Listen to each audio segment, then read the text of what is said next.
the chase and the hunt, and I set the pace when I'm running. I always take what I want and I always give it 100. Don't need a bank, no I'm funded. Play the game like it's nothing. I'm always thankful for something. Don't take for granted, stay humble. Now wake up! It's time to look at the enemy. Look in the mirror if he is no friend to me. It's not working out, maybe it's the chemistry. It's time to break up so I can make a better me. Better believe. Bem-vindos ao primeiro episódio desta série onde eu vou analisar portfólios de investidores famosos. Hoje vamos ver a novela preferida de Wall Street, O Evangelho segundo Bill Ackman. Assim que peguem no vosso café e vamos analisar o que o nosso Silver Fox favorito andou a aprontar com os 15 mil milhões de dólares da Pershing Square neste início de 2026. O Bill, para os que não sabem, não investe apenas em empresas, ele apaixona-se, escreve uns manifestos no Twitter ou no X e ocasionalmente manda umas larachas na CNBC. E olhando para o portfólio, começamos precisamente pela grande surpresa deste trimestre. Depois de anos a ignorar o Mark Zuckerberg, provavelmente porque o Bill prefere hotéis e burritos a avatares sem pernas, ele decidiu entrar em grande nas tecnológicas. E a primeira foi a Meta. Bill Ackman percebeu finalmente que a inteligência artificial não é apenas um termo para assustar os reformados. Ele viu a Meta a transformar-se numa máquina de publicidade imparável e decidiu que também queria participar. Comprou quase 3 milhões de ações. É fascinante ver este investidor abraçar as Big Tech, agora que são mais ou menos seguras. É o equivalente financeiro a chegar a uma festa às 4 da manhã e achar que ainda vai ser épico. Eu aqui posso dizer que cheguei mais cedo, perto da meia-noite, porque o meu custo base é de 188 dólares. Esta posição é a quinta maior do seu portfólio, com mais de 11%, e a empresa dispensa apresentações. Mas se a Meta está de entrada, a Chipotle está de saída. Sim, o Bill finalmente largou o burrito. Depois de anos a ser o maior cheerleader da empresa, ele vendeu toda a posição. Uns dirão que é a realização de mais-valias, mas na verdade ele provavelmente cansou-se de pagar extra pelo guacamole. A posição foi um sucesso histórico, fez mais de 300% desde 2016, tornando-se na melhor vitória desde que gera o fundo. É o fim de uma era para ele e o início da minha. Como sabem, eu investi nesta empresa e acredito que a estagnação recente será algo temporário ou ultrapassável, visto que a empresa continua com bons fundamentos e uma reputação sólida. Aliás, o próprio fundo menciona isso nas razões que o levou a fechar a posição. Conhecer Bill Ackman é perceber que ele adora o conceito de portagem. Ele na prática quer ser o dono de infraestruturas onde tu gastas o dinheiro, quer queiras, quer não. E aqui falamos de duas posições, a Hilton e a Uber. A Hilton é uma posição clássica. Bill Ackman adora o modelo de franchising, os outros limpam os quartos e o Bill recebe os royalties. É o sonho de qualquer capitalista preguiçoso.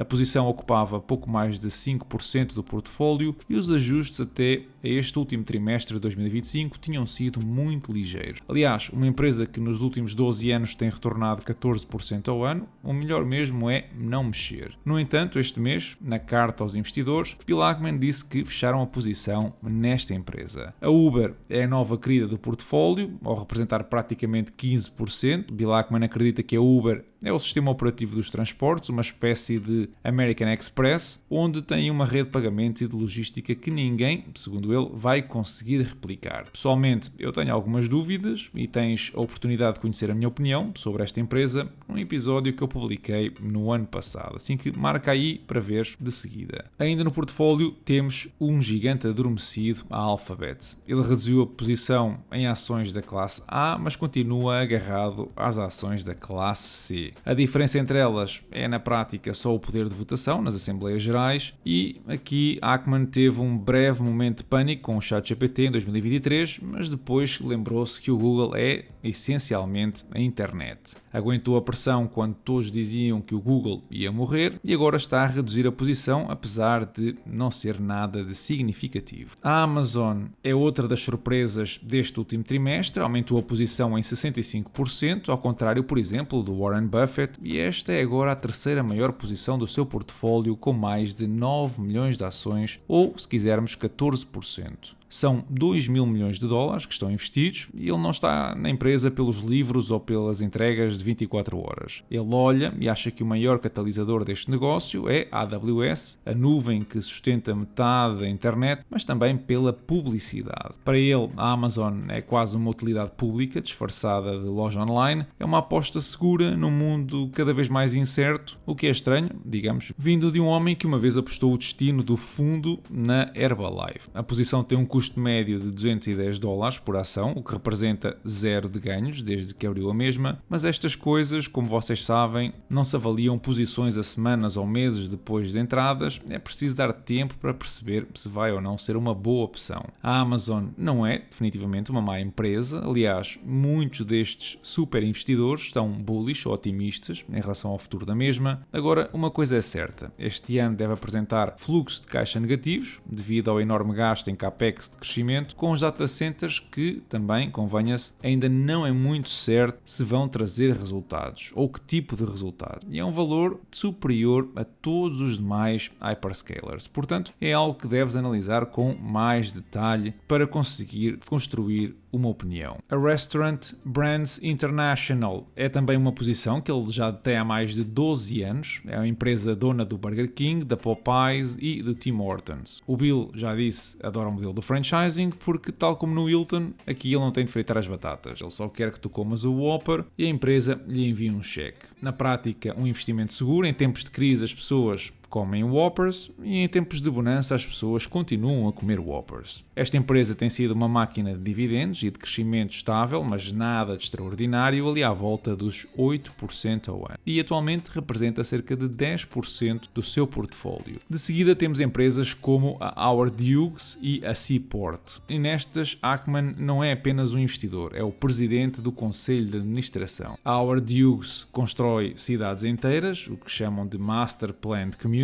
e fez o spin-off da Seaport no ano passado numa tentativa clássica de libertar valor, mas continua a ser uma aposta opaca. Howard Hughes é, podemos dizer, o Lego privado de Bill Ackman. Ele adora ter o controle da empresa, mas para o investidor comum é uma caixa negra que raramente acompanha o ritmo do S&P 500. O que, digamos, é estranho. Agora, se vocês pensarem que ter o Porto de Nova Iorque no portfólio fica bem nas conversas de cocktail, então isto muda completamente o contexto. É uma estratégia clássica, quando uma empresa é demasiado confusa para os investidores perceberem, então tu divides a confusão em duas. Assim tens duas empresas que ninguém percebe muito bem, mas com nomes diferentes. Não são empresas nada interessantes, a Seaport nunca deu lucro e a Howard Hughes não trouxe retornos por aí além, assim que, como eu disse, isto tem todo o aspecto de serem dois massajadores do ego. Faltando ver apenas duas empresas, começamos pela Hertz, e esta é também a parte do episódio em que eu ponho uma música triste. A aposta na Hertz tem sido, para ser generoso, um desastre em câmara lenta. A Hertz decidiu comprar dezenas de milhares de Teslas, na altura em que estávamos no topo do mercado, só que entretanto o valor dos carros usados derreteu e a manutenção foi um pesadelo. Bill Ackman mantém a posição, embora pequena, provavelmente por teimosia ou porque se esqueceu da password da conta da corretora onde tem estas ações. É verdade que ver um gênio do Wall Street apostar numa empresa de aluguer de carros que não consegue gerir a própria frota é o tipo de ironia que nos faz sentir melhor com as nossas próprias decisões financeiras, mas também convenhamos que 78 milhões para ele é uma coisa muito pequena quando tem posições de 2 mil milhões de dólares. Agora, fora de brincadeiras, a aposta da Ackman nesta empresa é claramente um turnaround, um regresso às boas práticas de gestão, apesar de ser uma posição residual da sua carteira. Por fim, a principal ação da carteira, com quase 3 mil milhões de dólares, é a Brookfield Corporation, uma que também faz parte do meu portfólio e que eu andei a reforçar no final de 2023. Ackman não comprou a Brookfield porque gosta de centros comerciais ou de barragens hidroelétricas, embora a Brookfield tenha ambos. Ele comprou a empresa porque é uma compounding machine, uma máquina de gerar capital incrível. É a empresa-mãe que detém fatias gigantescas das subsidiárias como a Brookfield Asset Management ou a Brookfield Renewables ou mesmo na Brookfield Infrastructure, e promete também aos seus acionistas crescimento anual dos lucros por ação à volta dos 25%. Ora, parece que para Bill Ackman a soma das subsidiárias da Brookfield vale muito mais do que a ação da empresa-mãe está a cotar, e isto é na prática o equivalente a comprar €1 por 80 cêntimos. Não é o único com uma visão bullish nesta empresa. O Koç Tarasoff ou o Chuck Akre também têm posições consideráveis nos seus portfólios alocados à mesma, apesar da maioria no último trimestre ter reduzido ligeiramente ligeiramente a sua exposição. Esta tem sido uma empresa com uma performance anual superior a 14% desde os anos 2000, o que demonstra bem a boa gestão de capital. Além de que de vez em quando vai dando oportunidades para quem se quer juntar à festa. 2020 e 2023 foram anos muito bons para quem estava atento, agora resta esperar que um qualquer evento traga a ação cá para baixo novamente. Em jeito de resumo, o portfólio de Bill Ackman é este ano uma mistura entre a velha economia, com comida rápida, hotéis e infraestruturas, e da nova economia, com Uber, Meta e Alphabet à cabeça. Ele deixou de ser o miúdo brilhante que tentava destruir empresas para se tornar agora num investidor de monopólio. Ele quer estar em todo lado, se bebes um café ele tem a Tim Hortons, se apanhas um Uber para um hotel, ou se fazes scroll no Instagram, ou se acendes a luz, ele tem empresas que beneficiam de todas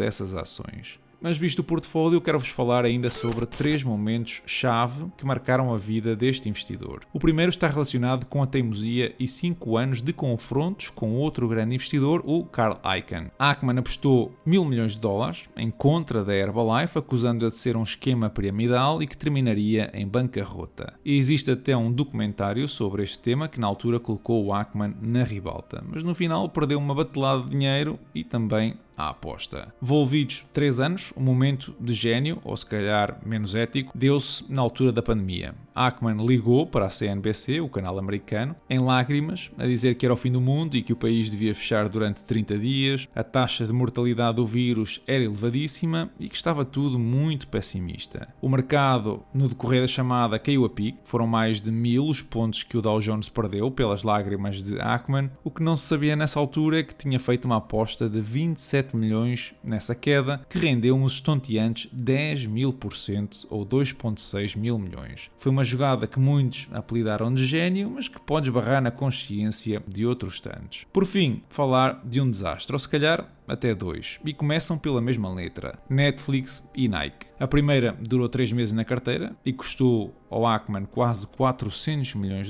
não se sabe muito bem porquê. Já a segunda não durou muito mais, investiu pesado no início de 2024 e saiu em 2025 com perdas de $600 milhões. Ora, conhecendo tudo isto, como é que então a firma dele se tem saído comparando com o S&P 500? Afinal de contas, estamos a falar de um investidor com um estatuto de lenda viva, seguido por milhões de pessoas. Será que o fundo dele consegue bater o principal índice mundial? E a resposta é sim, no longo prazo. Se medirmos os resultados desde 2004, o fundo conseguiu retornos anuais de quase 16% ao ano contra os 10,7% do S&P 500. Se tivermos em consideração o momento apenas do qual o fundo começou a ser trocado em bolsa, 2012, aí já fica atrás do índice americano por 2%. Algo que eu achei interessante é que o fundo dele, por exemplo, em meses positivos, a sua média de performance não supera o S&P 500, o que faz aqui a diferença é que quando o S&P 500 perde ou tem meses negativos, o fundo consegue ser menos volátil e cortar essa perda pela metade. Isto reforça aquela ideia de que o importante é não perder dinheiro. O crescimento esse vem com o tempo. Fechar o episódio falando de uma nova novela, desta vez que vocês vão poder seguir de perto, a saga do IPO da Pershing Square USA. Originalmente, em 2024, Ackman teve a audácia de tentar angariar $25 mil milhões, que seria o maior IPO de um fundo fechado da história, acreditando que os investidores de retalho americano se iam atropelar uns aos outros para lhe entregar as poupanças. Eu recordo que num fundo fechado tu não podes nem renovar nem retirar o capital. No entanto, Wall Street deu-lhe um banho de realidade. Perante a falta de apetite institucional para um cheque em branco deste tamanho, Bill Ackman teve de cancelar a festa à última hora, alegando que precisava de redesenhar a estrutura do fundo. Ora, agora, nesta versão 2025-2026, voltou com uma meta muito mais humilde, entre 2 a 5 mil milhões, e um brinde para tentar convencer os mais céticos. Quem investir no fundo ganha o direito a uma fatia do IPO da própria gestora, a Pershing Square Capital Management. É uma jogada de mestre para garantir capital de forma permanente, o santo graal, digamos assim, onde ele nunca vai ter de devolver o dinheiro aos investidores. A grande diferença para, por exemplo, Warren Buffett é que este não tem clientes que resgatam dinheiro. O Buffett tem acionistas. Ora, o Bill quer exatamente o mesmo. E com este IPO, o Bill deixa de estar refém de investidores institucionais que fogem ao primeiro sinal de um trade falhado, como foi o da Netflix, porque ele, na prática, está a criar uma estrutura onde, no futuro, ser dono do fundo e dono da gestora será quase a mesma coisa. Ele quer transformar a Pershing Square numa empresa operacional, ao estilo da Berkshire, e se tiver sucesso, com os 90% que ele tem atualmente de participação, fica bilionário no papel. Mas o que é que tu achas que vai acontecer? Tens o Bill Ackman como o teu investidor favorito ou é alguém que nem sequer lhe passas muito cartão? Ora, eu gostava de conhecer a tua opinião, assim que passa pelos comentários e partilha o teu bitite. Esta foi uma semana de contrastes. Índices como o nosso PSI ou o FTSE subiram mais de 2% quando o Nasdaq ou a Ibovespa caíram perto de 1%. E quem também mostrou algum contraste foi a inflação em Portugal, que inverteu a tendência de queda que trazia e acelerou para os 2,1% no mês passado. O interessante aqui é ver a teimosia da inflação em manter-se acima dos 2%, que seria o alvo do BCE, pelo que é perigoso olhar para este número de forma isolada e concluir que a situação está controlada. A realidade é que estamos perante uma inflação que, acumulada, destruiu o poder de compra nos últimos 3 anos. E eu digo isto porque quando os bens essenciais e a energia sobem, o impacto é regressivo. Castiga mais quem ganha menos. Além disso, esta persistência da inflação acima dos 2% retira margem de manobra para que os juros continuem a baixar. Ora, enquanto Portugal não atacar a dependência energética e a baixa produtividade, então continuaremos reféns de flutuações externas e de medidas paliativas do Estado. Por falar em reféns, a Netflix retirou-se oficialmente da corrida pela aquisição da Warner Bros. Discovery, um dos ativos mais cobiçados de Hollywood. A desistência acontece depois da Paramount Global ter apresentado uma proposta financeiramente superior e, com esta movimentação, a Warner Bros., detentora de marcas como o HBO, a DC ou a CNN, vai unir forças com a Paramount, criando assim um gigante capaz de rivalizar diretamente também com a Disney. A saída da Netflix da negociação foi uma decisão de rigor financeiro, como defendida pela empresa, foi extremamente lúcida. No mercado de streaming que está a passar por uma fase, digamos, de fadiga e saturação, a Netflix percebeu que herdar a pesada dívida desta empresa, ao valor que estavam a comprar, poderia comprometer a sua rentabilidade. Enquanto a Paramount faz all-in para sobreviver através da escala, a Netflix reafirma aqui que a prioridade é o conteúdo e a eficiência no modelo de subscrição. Foi também anunciado que o projeto de bilhete único para os transportes públicos em Portugal vai avançar já em junho. Este novo sistema vai integrar numa plataforma comum os passes e bilhetes de diferentes operadores rodoviários e ferroviários em todo o território nacional. O objetivo é simplificar radicalmente a experiência dos passageiros, permitindo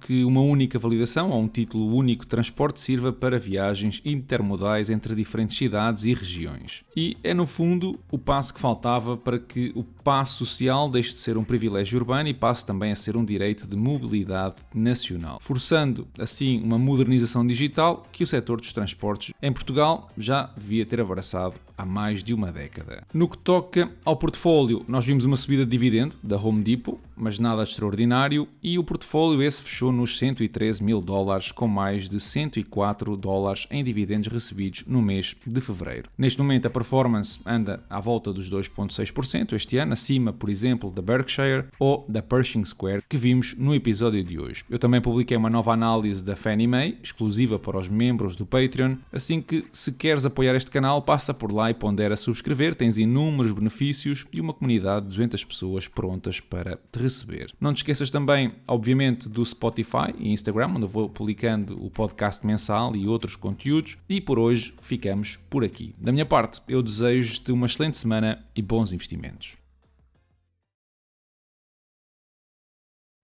The typical conservative, in my reading of events, is someone who looks around himself and he finds things that he loves, you know, and he thinks, well, those things are threatened, they're vulnerable, right. I've got to protect them. Right. And it's not often that you find on the left somebody who looks around and finds things that he loves. It's always something that's gone wrong, something that is even hateful. And you've got to mobilize against it. If you've lost any sense that actually the world is lovable and that there are things therefore to be rescued in it, you have actually lost the sense of why there is such a thing as a community in the first place.